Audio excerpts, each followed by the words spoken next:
उत्तराखंड के पहाड़, जंगल, नदियां, देवभूमि की दिव्यता है।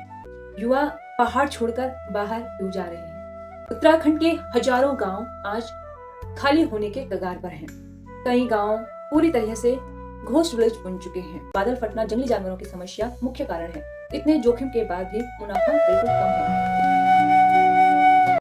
कभी लोगों की आवाजों से ये गुस्से घर आज खामोश खड़े हैं। ये सिर्फ पत्थर की दीवारें नहीं, बल्कि उन लोगों की यादें हैं जिन्होंने मजबूरी में अपना गांव छोड़ दिया।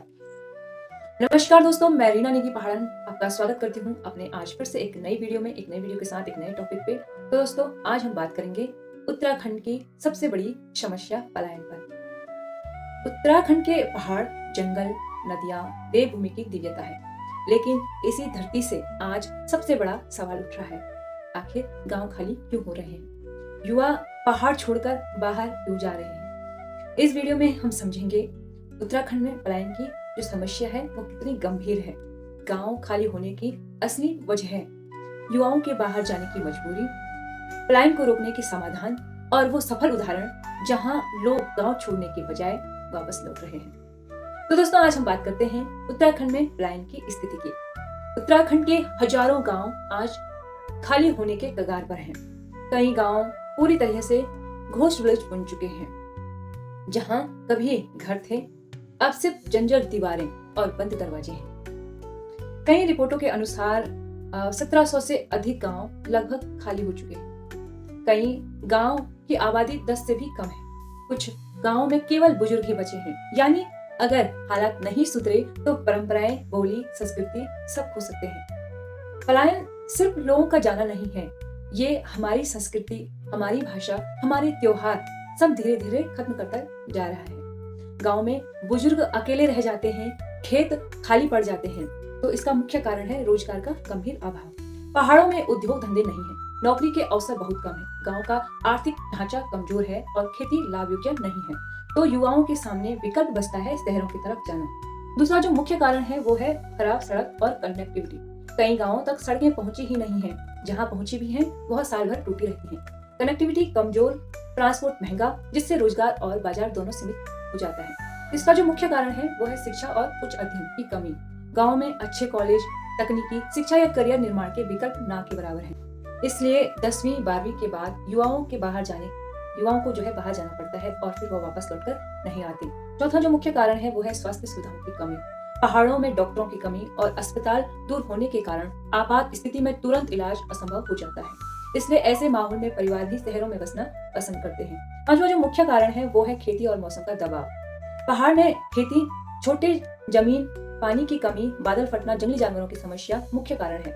इतने जोखिम के बाद भी मुनाफा बिल्कुल कम है, इसलिए खेती जीविका नहीं बल्कि संघर्ष बन चुकी है। छठा जो मुख्य कारण है वो है दोस्तों जीवन जीने की सुविधाओं का अभाव, जैसे पानी, मोबाइल, नेटवर्क, बिजली, बैंक, मार्केट, इन बुनियादी सुविधाओं की कमी लोगों को मजबूर करती है गांव छोड़ने के लिए। तो दोस्तों, युवा पहाड़ छोड़ना नहीं चाहते, लेकिन मजबूरी मजबूर कर देती है छोड़ने के लिए। एक युवा के सामने सवाल खड़े उठते हैं, घर कैसे चले, भविष्य सुरक्षित कैसे हो, करियर कौन दे। शहर में नौकरी, पैसा, पहचान भले ही कठिन हो, लेकिन उम्मीद मिलती है, इसलिए युवा रुक नहीं पाते हैं। तो दोस्तों, अब बात करते हैं पलायन रोकने के समाधान क्या हो सकते हैं। अगर सरकार, समाज और युवा मिलकर प्रयास करें तो पहाड़ फिर से बच सकते हैं।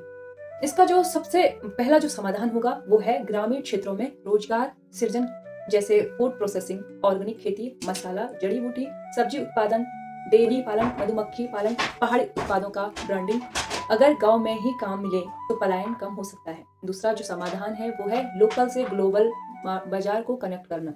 पहाड़ी उत्पादों की जो मांग दुनिया भर में है, जैसे झंगोरा, राजमा, मंडवा, जड़ी बूटी, पहाड़ी मसाले, हैंडलूम व हस्तशिल्प। अगर किसानों को ई-कॉमर्स, मंडियां, ऑनलाइन मार्केट तक सीधा संपर्क मिले तो पहाड़ आर्थिक रूप से मजबूत होगा।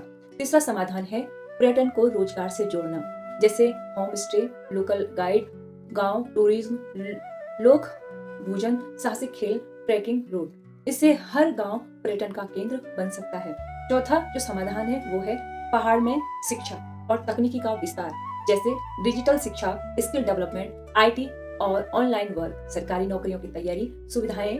अतः अगर युवाओं को करियर वहीं मिले तो गांव खाली नहीं होंगे।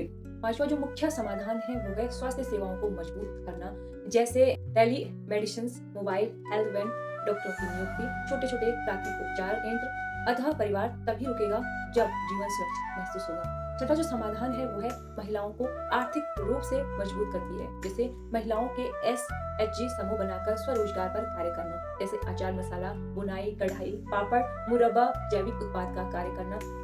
अतः महिला जब कमाती है तो पूरा घर टूटता है।